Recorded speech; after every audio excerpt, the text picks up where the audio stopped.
नमस्ते मित्रों। जैसा कि आप सबको विदित है कि हमने युवाओं को परीक्षा तनाव से मुक्त करने के लिए एक अभियान चला रखा है, जिसमें हमने तनाव से मुक्ति का प्रयास कर रहे हैं कि हम लोगों जैसे ये अभियान हमने फेसबुक पे हमारे युवा साथी थे जो इस काम के से जुड़ना चाहते थे, इस काम से के लिए मुझसे कह रहे थे कि सर आप इस तरह से बात करिए युवाओं से। तो एक रास्ता निकाला। तो हम लोग अभी कुछ 2-3 दिनों से कुछ मैसेज पे, कुछ व्हाट्सएप पे, कुछ हमने लोगों से इस तरह से बच्चों की मैं काउंसलिंग कर रहा था युवाओं की, जिससे उन्हें बता रहा था कि कैसे तनाव मुक्त रह के हम परीक्षा को दे सकते हैं। परीक्षा ही सब कुछ नहीं है, जीवन बड़ा महत्वपूर्ण है हम लोगों के लिए। तो कैसे हम व्यवस्थित और सही कम समय में कैसे तैयारी कर सकते हैं, बहुत सारे विषयों पे आज मैंने युवाओं से बात की।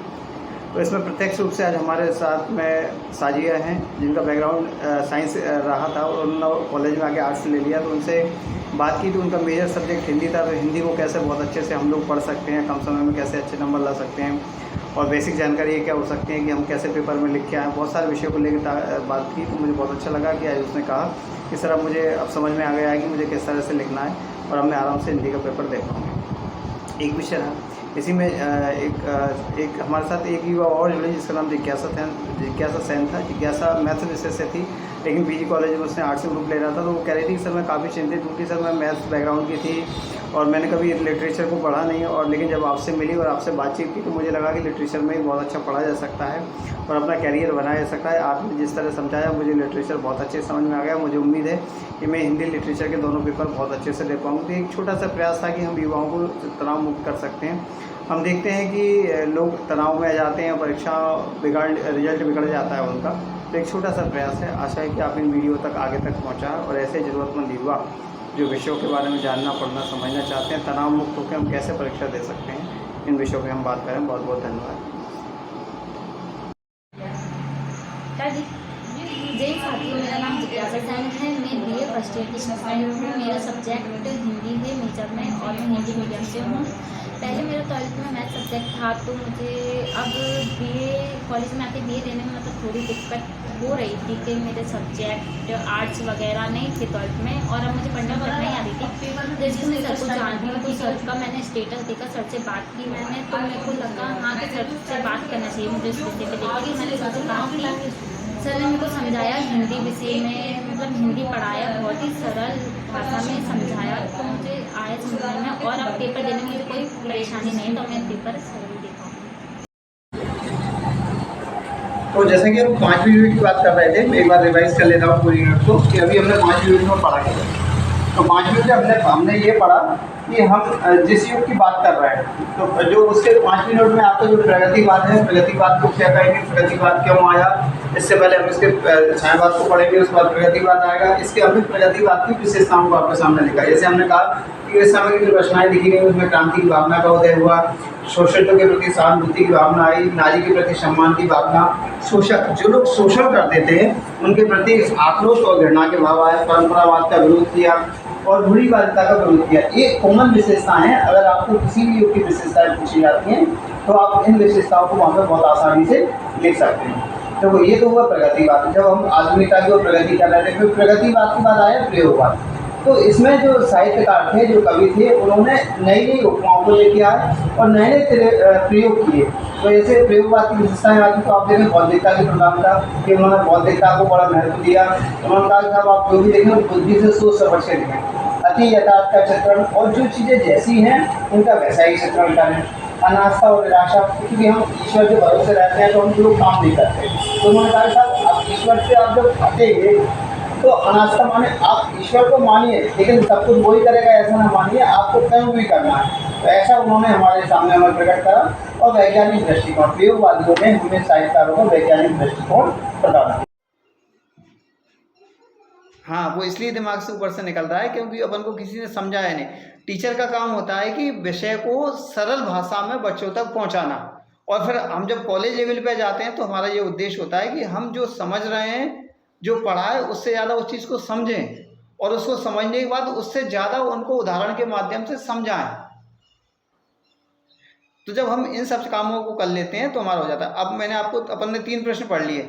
अब आप जैसे आपने मुझे पहली यूनिट का जो फोटो भेजा था ना, उसमें आप देखेंगे ना तो उसमें आपको ये क्लियर हो जाएगा कि हमने लेखांकन हमने स्पष्ट हो गया, उसके हमने तत्वों को समझ लिया, उसके 2 महत्व को हमने जान लिया। तो लगभग आपको ये 3 चीज़ें ऐसी लगेंगी कि हाँ यार ये मैंने पढ़ ली, अब ये मेरा तैयार हो गया।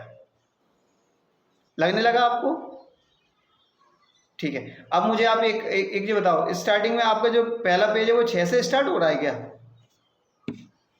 हमेशा कम पढ़ा जाता है, ज़्यादा सोचा जाता है और उससे ज़्यादा लिखा जाता है पेपर में।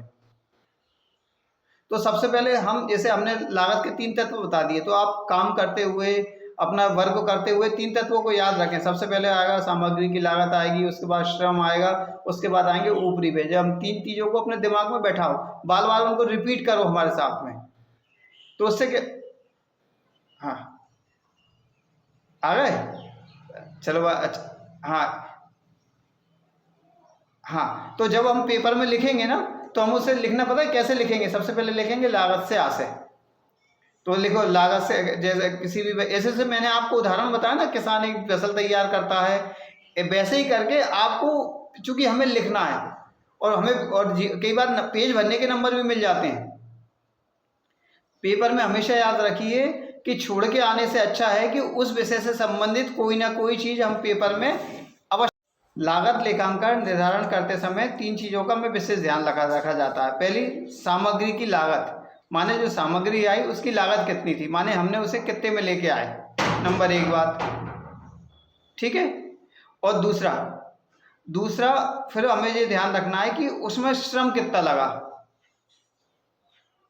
ठीक है। और फिर ऊपरी व्यय कितने हुए। ये 3 तत्व हैं जो आप अब जो अगला, अब जैसे, हाँ, ये तत्व हैं लेखांकन के। इसे अपन अपनी भाषा में कहेंगे ऊपरी व्यय, ठीक है। तो 3 तत्व हो गए, माने किसी भी लागत का निर्धारण करने में 3 चीज़ों का विशेष ध्यान रखा जाता है। पहला, सामग्री की लागत, हाँ हाँ, और श्रम की लागत और ऊपरी व्यय। जब इन तीनों तत्वों का हम कैलकुलेट कर लेते हैं, उसके बाद हम निर्धारण करेंगे कि उसका मूल्य कितना है, उसकी लागत कितनी लगेगी। हमें इन चीज़ों का ध्यान रखना पड़ता है, ठीक है ना। तो आपने 2 चीज़ समझ ली, एक तो लागत का आशय, आपको लागत का आशय समझ में आ गया, आपके उसमें सिलेबस में देखेंगे ना, पहले सबसे यही है। उसके बाद फिर लिखा है लागत के तत्व, 3 तत्व होते हैं, ठीक है, वो आपने आ गए, ठीक है ना। ये आ गया ना समझ में आपको, लागत के तत्व। हाँ, ये पता है, ये हम जब, पता है, सबसे पहले हमेशा याद रखना चाहिए, जब भी कोई हम किसी भी क्लास का पेपर दें, सबसे पहले हमको विषय को समझना चाहिए कि आखिर विषय क्या है। जब तक हमारी विषय से जान पहचान नहीं होगी ना, तो हम उसके बाद अंदर जा ही नहीं पाएंगे। जैसे कि अगर हमें किसी घर के व्यक्ति के घर में जाना है, तो सबसे पहले हमारे घर का जो व्यक्ति है उससे जान पहचान जरूरी है, जब तो वो गेट खोलेगा, जब तो हम अंदर जा पाएंगे ना। तो हाँ हाँ, तो वैसे ही लागत लेखांकन क्या होता है, जैसे लागत समझिए कि जैसे कि आप, चूँकि हम कॉमर्स के स्टूडेंट हैं, तो कॉमर्स माना होता है, जैसे कि हमें मान लो कोई चीज़ बनाना है, जैसे हमने एक पेन बनाया, तो जैसे पेन की लागत 10 रुपये रख दी हमने, तो 10 रुपये हमने क्यों रखी, ये सबसे पहले प्रश्न आता है। हमने इसकी 5 क्यों नहीं रखी, 2 क्यों नहीं रखी, 1 क्यों नहीं रखी, 10 ही क्यों रखी, है ना। तो सबसे पहले हमें ये समझना पड़ेगा कि हर चीज़, अब जब भी कोई वस्तु का मूल्य निर्धारण किया जाता है, तो उसमें कुछ चीज़ों को ध्यान रखा जाता है। पहले तो आपको बहुत बहुत बधाई और शुभकामनाएं, कल आपका पेपर है ना, और पेपर से हमें डरना नहीं है, पेपर का हमें सामना करना है, ठीक है ना। तो आपने इससे पहले, हाँ, 12th कहाँ से की है? दिव्यांश स्कूल में आना से, चलिए ठीक है। तो आपका लागत का वो है ना, लागत प्रबंध लेखांकन आपका विषय का नाम है। चलिए, तो अभी आपने जो भेजा ना, तो उसमें कुछ फोटो सही नहीं आए थे, तो मैंने आपको लिख दिया था, लेकिन हम कुछ विषय पर बात कर सकते हैं। जैसे सबसे पहले हम जिसका पेपर देते हैं ना, उसका हमें विषय को समझना चाहिए। तो आप मुझे ये बताएं कि लागत लेखांकन से आप क्या समझते हैं, समझ आया कुछ आपको पढ़ने के बाद? क्या समझ में आया आपको? लागत लेखांकन होता क्या है, आपको क्या लगता है, क्या होना चाहिए इसको?